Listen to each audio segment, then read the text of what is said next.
Today, we're diving into a legal story that's about so much more than the law. It's a story about family, secrets, and a fight that forced a country to look tradition right in the eye and ask some really tough questions. It's a case that literally redefined what marriage means. So, let me ask you this. Imagine the man you've been married to for over 20 years suddenly passes away. And while you're still reeling, you find out he had a secret, a huge one. Another woman comes forward and she says she was his wife too, a secret second wife. Now, what do? Whose marriage is the real one? This isn't some movie plot. This actually happened, and one woman's fight for answers went all the way to the highest court in South Africa. All right, so let's meet the people at the heart of this. On one side, you've got Ms. Mayelane. She married Mr. Ngwenyama way back in 1984 under customary law. They had a 24-year marriage. Then, on the other side, there's Ms. Ngwenyama. She married the very same man in 2008. Now, when Mr. Ngwenyama died just a year later, a lifetime of secrets was about to come tumbling out. And the truth came out in, of all places, a government office. You see, both women, completely unaware of each other, went to the Department of Home Affairs to register their marriage to their late husband. And suddenly, the system flags it. An impossible situation. 2 wives, 1 husband. The secret was out. And that's what kicked off a legal fight that would challenge the very idea of customary marriage in the modern world. So the case goes to court, but honestly, the first couple of rounds of this legal drama just made things even more confusing. You had 2 major courts looking at the exact same law, and they came to 2 totally different answers. At first, the whole legal fight came down to one single word. See, the law says a husband who wants to marry another wife must get a contract approved by a court first. It's to make sure the property rights of all his wives are protected. But what does must actually mean? Is it a you absolutely have to do this, no exceptions kind of must? Or is it more of a strong suggestion? And this is where things got messy. The High Court said, yep, must means must. It's mandatory. Mr. Ngwenyama didn't get the contract, so his second marriage was void. End of story. But then the Supreme Court of Appeal looked at it and said, whoa, not so fast. They argue that the law was just about property, not about whether the marriage itself was legit. So in their eyes, Ms. Ngwenyama's marriage was perfectly valid. The Supreme Court's thinking went something like this. The whole point of this law is to protect women, not punish them. And if they just voided the second marriage, they'd be punishing Ms. Ngwenyama for something her husband failed to do. That didn't seem right. So they said the marriage was valid. It felt like a final decision, but by focusing so much on the written law, everyone had missed the biggest point of all. And this is where the whole story pivots. We move away from dusty law books and into the world of living, breathing tradition.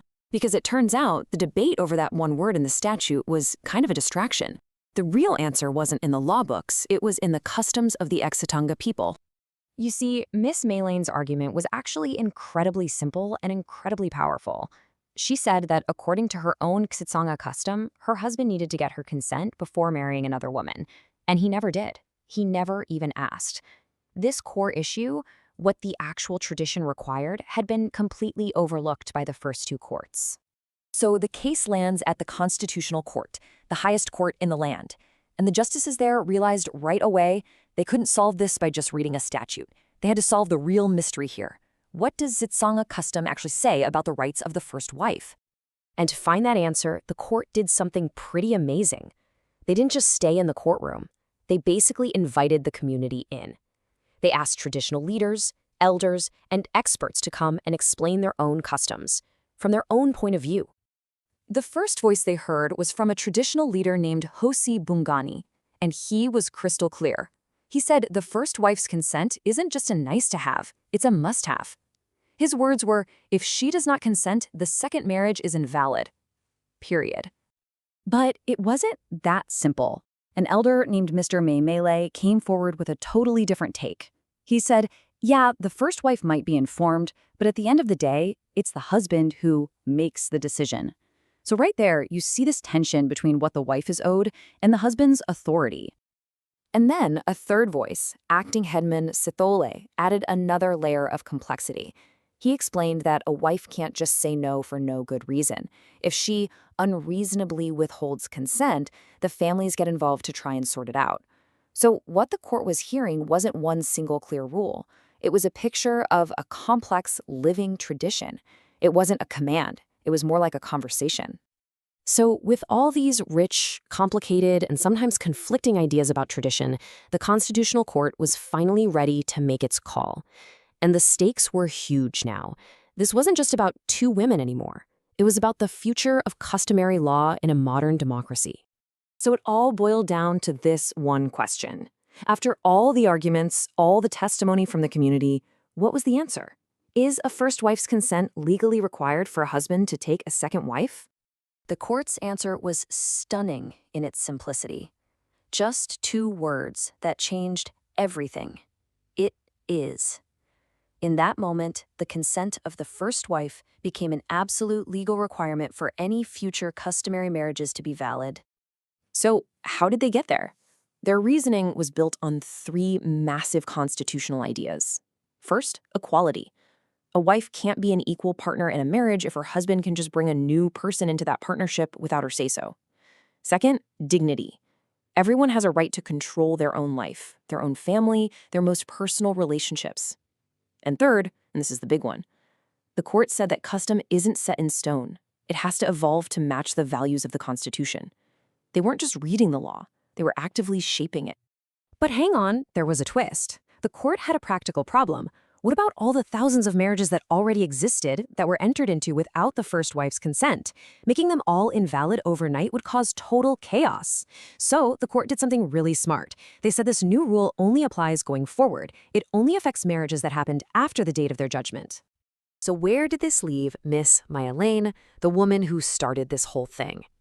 Well, since her husband's second marriage happened before the new rule, the old customs applied to her case. But here's the thing. Even under the old, fuzzy rules, all the experts agreed on one thing. At the absolute minimum, the first wife had to be informed. And Mr. Ngwenyama hadn't even done that. He kept his second marriage a complete secret. And because of that, because he violated even the most basic part of his own tradition, the court declared his second marriage invalid. So Miss Mayelane's long, hard fight was finally over. But the impact of her case, the shockwaves, go so far beyond her own family. It left a huge legacy on the relationship between law, tradition, and basic human rights. So what's the big takeaway here? Well, this case proved that courts can, and must, make sure that customary law lines up with the Constitution.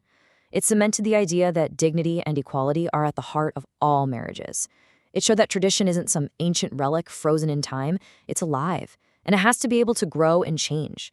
And maybe most importantly, it showed that one person fighting for their own dignity can literally change the law for everyone who comes after them.